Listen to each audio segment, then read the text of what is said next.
இந்த கொரோனா காலகட்டம் வச்சு இதில் என்னமாச்சும் எவனுக்காச்சும் ₹1 உதவி பண்ணியிருக்கியா? நீ பவுஞ்சரை வச்சுக்கிட்டு ஒரு அரசியல் பண்ணணும்னு நீ எல்லாம் ஒரு அரசியலா?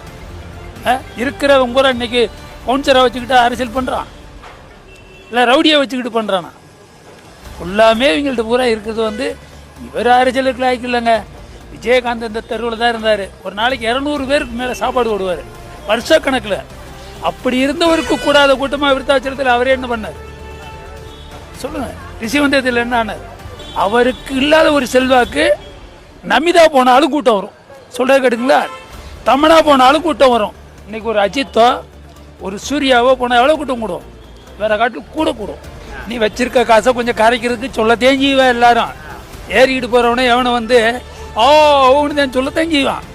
ஆனால் பூத்தில் போய் ஓட்டு போட போகும்போது தான் அவன் என்ன பண்ணுவான்னு தெரியும். நீ எதுக்குடா வாரிசுக்கு வர? இப்போ உன் பையனை இருக்கிற சினிமா கூட்டியாரா? ஒப்பன் சினிமாவில் இருந்தா நீ சினிமாவுக்கு வந்தா மயில இருக்கிற சினிமா கூட்டியாந்தா அது வாரிசு இல்லையா? சினிமாவை விட்டுட்டு வருதுன்னா 200 கோடி வாங்குறியா? நீ எவ்வளவு நீ கணக்கு காமிக்கிற? இந்த இதில் வந்து ஒரு படத்துக்கு நீ எவ்வளோ வாங்குற, நீ எவ்வளோ சம்பாதிக்கிற, நீ கணக்கு எவ்வளோ காமிக்கிற? நாமையா தானே போட்டு வாங்குற. அப்புறம் எப்படி உனக்கு இவ்வளோ சொத்து வந்துச்சு? இவ்வளோ ஹோட்டல் அப்புறம் இது எல்லாம் எப்படி வருது? விஜய்க்கு ஏன் ஓட்டு போட வேண்டான்னு சொல்றேன்? ஓட்டு அவர் என்ன செஞ்சிருக்காரு? அவர் வந்து வந்தாதான் செய்ய முடியும். வந்தா தான் வராதவனுக்கு அவனுடைய அடிப்படையை அவன் தகுதியை காமிக்கட்டும்.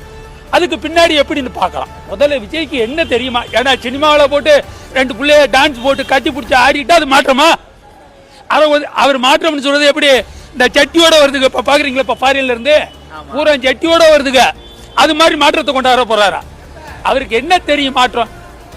அதெல்லாம் எப்படி எங்க பேர பிள்ளைலாம் சொல்றதுக்கு நாங்க அந்த மாதிரி கேவலம் கட்டு போய் சினிமாக்காரன் பேரை சொல்றதுக்கு நாங்க வளர்த்து வைக்கல.